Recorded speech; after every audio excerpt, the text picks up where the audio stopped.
ওরা বন্ধ করে দিক, আমাদের তাহলে আপত্তি নেই, আমরা খেটে নিজেরা খাবো। গরুগুলো তো তখন থাকবে না, তাদের বিক্রি করে দিলে আমাদের ঋণগুলো থেকে মুক্তি পাবো। তাহলে আমরা যা খাটবো তাতে আমাদের সংসার দিব্য চলে যাবে। আপনার খাটালে কত গরু আছে? আমার এক্ষুনি 25টা গরু আছে। অত টাকা আমার এখন 20-25 লাখ টাকা দেনা, আমি কি করে দেবো অত টাকা দেনা? আমাদের মূলত জীবিকাটা কিসের উপর? এটাই, এইসব গরুর ব্যবসা, ছানা দুধ বিক্রি, এটাই আমাদের জীবিকা। এই গরু বিক্রি করি, 6 মাস বসে খায়, সেই হচ্ছে যে ভুসির দোকানেটাও দেনা হয়ে যায়। ঈদের পরে আমরা কুরবানির পরে সেই টাকাটা দিয়ে শোধ করে দিই। আমার কত টাকা ঋণ আছে? এবং যে দোকানে বললেন যে চিঠি এসেছে, হ্যাঁ 2.5 লাখ টাকা ভুসির দোকানে, 3 লাখ টাকা পাবে, 3.5 লাখ টাকা পাবে। হ্যাঁ আরও দোকানে পাবে, পাউডার ঘরে ওদের ওষুধ পালা লাগে, তাদের সব বাকি আছে, কি করে দেবো আমরা? এসব আমরা কোথাতে শোধ করবো? এই মানে জন খাইলে তো এসব তখন চলবে না, ওদের ওদের খাওয়াতে পারবো না, আমরা খেতে পারবো। হ্যাঁ তাহলে আমরা চালাবো কি? সরকার একটা ব্যবস্থা করে দিই যারা আমরা এদের মানে বাঁচাতে পারি, বা যাই হোক সরকার দরকার পড়ে এদের কিনে নিক, ধান যেরকম কিনে নিচ্ছে এদের কিনে নিক, নিয়ে হচ্ছে যে এদের অন্য জায়গায় কী করবে করুক, আমরা বেচবো না করুক, আমাদের ঋণ থেকে মুক্তি, ঋণের একটা পরিমাণটা দিক, আমাদের এই ঋণ থেকে আমরা বাঁচি। আমরা 1-1.5 লাখ টাকা করে বেচি একটা গরু। হ্যাঁ গরু হিসেবে দাম হয়, আমরা একটা গরু 70-80 হাজার 90 হাজারে কিনছি, তাহলে আমরা সেই দামে তো আবার বেচে আমরা মানে ঋণটা থেকে মুক্তি পাই, আবার নতুন করে গরু তুলি আবার নতুন করে বছর শুরু হয়, তাই সে তো একদমই কিছুই হবে না। তাহলে আমরা কী করে বাঁচবো, কী খাবো? কতজন আছে আমার ফ্যামিলি 6-7 জন আছে। আমাদের স্বামী টামি তো পাগল হয়ে যাবে, দেনা দায় নয় বাড়ি ছাড়তে হবে, নয় ওদের আত্মহত্যা করতে হবে, তখন এবারে আমরা আরও কী করবো? এই দায়টা কে নেবে? সরকার নেই, সরকার এসেছে ঠিক আছে, আমরা মানছি ভালো খুবই, কিন্তু কিছুদিন অন্তত 2 মাস পরে তো এই নিয়মটা চালু করতে পারতো, তাহলে কারোর কোনো ক্ষতি হতো না। যে শাকসারের হাট দীর্ঘদিনের হাট একদম পুরো বন্ধ, শূন্য, যেখান থেকে লোক পাশ হতে পারে না, সেখান থেকে এখন হাহাকার করছে শাকসারের হাট। তাহলে মানুষ কি করে চলবে বা মাছ বিক্রি? এর উপরে আমাদের এই ঘোষপাড়ায় অর্ধেক লোক করে খায়, কত লোক কাজ করে খায়, কেউ হাঁড়ি মেজে, কেউ ভুসি গোবর ফেলে, কেউ হচ্ছে যে দই করে এসব করে খায়, কেউ খড় দিয়ে, কেউ কাঠ দিয়ে, তাহলে তাদেরও চলবে কী করে আর আমাদের চলবে কী করে? মাননীয় মুখ্যমন্ত্রী শুভেন্দু অধিকারীর উদ্দেশ্যে কিছু বলবেন? হ্যাঁ তিনি চান, আমি চাই তিনি একটা ব্যবস্থা করুক আমাদের, না এই ঋণ থেকে আমাদের মুক্তি দিতেই তো হবে, নইলে আমরা ঋণের দায় মরতে হবে আমাদের। হ্যাঁ নইলে আমরা কী করবো? এতগুলো গরুকে এরপরে তো খাওয়াই দিতে পারবো না, এ তো দুধ নেই, এই 6-8 মাস করে বসে খাচ্ছে, মানে আমরা জানি ওদের দুধ না ছাড়লে তো তৈরি হয় না, তৈরি হলে একটু চেয়ারা হলে আমরা কুরবানিতে বিক্রি করি, তাহলে একটা টাকা পাই মোটামুটি, সব দিয়ে না মিটিয়ে আবার কিছু নতুন গরু আনি, সেসব তো পুরো বন্ধ আমাদের।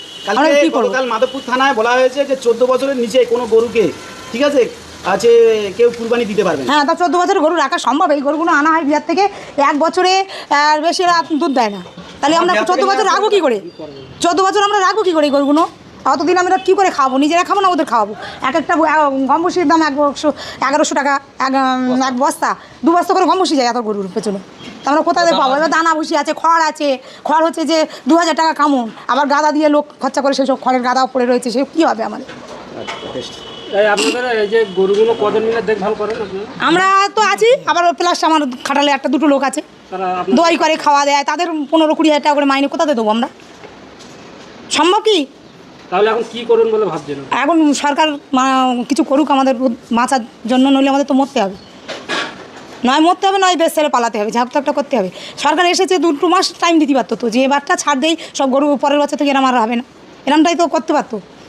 তারা যেহেতু বলছে যে গরু আমাদের মাথা হয়, হ্যাঁ ঠিক আছে, মাথা ঠিক আছে, তাহলে গরু তাহলে কোনো দিনই বেচো না, তাহলে ওরা নিয়ে গিয়ে আমাদের যে ঋণটা আছে দিয়ে যাক, মিটে যাবে সমস্যা আমাদের, আমরা কিছু চাই না। গরু ওরা নিয়ে কোথায় কী করবে করুক, ওরা হচ্ছে যে যেখানে আবার কোনো আপত্তি নেই, কোথায় ওরা একটা ঝাঁকাটা ওনাদের মাচার যেটা জায়গা করুক, আর আমাদের ঋণের বোঝা থেকে মুক্তি দিই। সরকার একদম এসে পরে সোজাসুজি পেট লাথি মারা, এটা কি ওনার উচিত হয়েছে? হ্যাঁ উচিত হয়নি, আমার তো মন বলে উচিত হয়নি। আমরা তো ওনাকে নিয়ে এসেছি ভালোর জন্য, ভালো টাইম দিক আমাদের, 2 মাস টাইম দিলে আমরা এদের বিক্রি করে আমরা কিনতাম না গরু, আমরা অন্য কাজ করে খেতাম। আপনার খাটালে আছে যে বিক্রি হচ্ছে না, আপনার হাতে কয়েকদিন আছে, কি বলবেন? হ্যাঁ আমি মাননীয় শুভেন্দু মুখোপাধ্যায়ের কাছে অনুরোধ করছি, আমাদের এবার অন্তত মাছি দিক, আর এই গরুগুলো যেভাবে কোনো ব্যবস্থা করুন, গোশালা নিয়ে ছেড়ে দিক, আমাদের কিছু ঋণ যেগুলো আছে সেগুলো উনি দিয়ে যাক, শোধক, আমরা বাঁচি, দিয়ে আমরা অন্য। 25 সালে কি 24 সালে আমাদের দেশের 72তম আইন পরিষদ প্রতিটি মোবাইলে একটা নোটিফিকেশন জারি করেছিলেন যে কারা ইউনিফর্ম সিভিল কোডের বিরুদ্ধে। তো আমার খুব কষ্ট হয়েছিল, আমরা মাত্র কয়েকজন তার বিরোধিতা করেছিলাম, কিন্তু বাংলার মুসলমানরা কোনো বিরোধিতা করেনি, বিশেষ করে নৌশাদ সিদ্দিকী তো তার পক্ষেই ছিল। এই ইউসিসির মধ্যে দিয়ে উঠে যাবে মুসলিমদের শরীয়তি আইন, উঠে যাবে মুসলিম পার্সোনাল ল বোর্ডের মতে নামাজ, আজান, জাকাত, রোজা ইত্যাদি। নামাজ যে ধীরে ধীরে ধীরে ধীরে উঠে যাবে সেটা তো আজানের বিষয়টা থেকেই আপনারা অনুভব করতে পারছেন। এই আইনের মধ্যে দিয়ে উঠে যাবে মুসলমানদের পারিবারিক এবং বৈবাহিক আইন। যেমন মায়ের পেটে ভাই বোন বাদে খুড়তো পিস্ততো জেঠতো ভাই বোনের মধ্যে যে মাস্ততো ভাই বোনের মধ্যে যে বিয়ে, এই বিয়েটা উঠে যাবে, এটা বেআইনি হয়ে যাবে। এটা কিন্তু ফৌজদারি আইন নয়, দেওয়ানি আইন। ফৌজদারি আইন হওয়ার পরই ওটা লাগু হয়ে যায়, কিন্তু দেওয়ানি আইন লাগু হতে বছরের পর বছর লাগে। তার মানে আজকে যে আইনটা হবে সেই আইনটা কিন্তু ইমপ্লিমেন্ট হতে হতে বেশ কিছুদিন লাগবে। ফলত এই যে ইউসিসি স্টার্ট হয়ে যাচ্ছে সেটা আপনারা বুঝতে পারছেন, একটু অনুভব করলেই বুঝতে পারবেন যে আজানের ধ্বনি মাইক বাজানো থেকে সেটা একটা অর্থ পাওয়া যাচ্ছে। আর একটা জিনিস দেখুন, এই যে কুরবানিতে পশু বলি, এই কুরবানির পশু বলিটায় উঠে যাচ্ছে, এমন কিছু আইন করছে যে আইনের মধ্য দিয়ে আপনারা আর কুরবানিতে পশু বলি দিতে পারবেন না।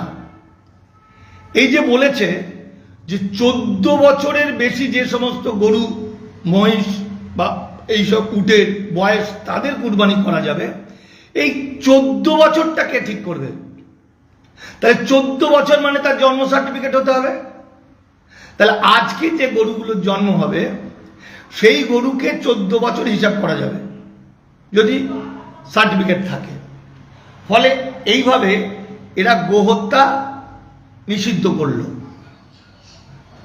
এবার চলে আসুন মক্তব মাদ্রাসার কথা।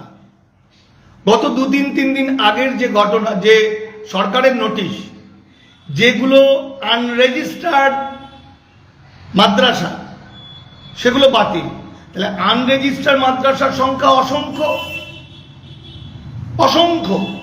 তাহলে আনরেজিস্টার্ড মাদ্রাসা পুরোপুরি বাতিল হয়ে যাবে, আর পুরনো যে মাদ্রাসা সেই মাদ্রাসাগুলো ওয়াকফ আইনের মধ্যে দিয়ে সেগুলো বন্ধ হয়ে যাবে। এই দুটো গেল। এরপরে এসে গেল লক্ষ লক্ষ মানুষকে ডিলিট করে দেওয়া হলো, অর্থাৎ তারা নাগরিক কি বেনাগরিক এই পেন্ডুলামের মতো ঝুলতে থাকলো।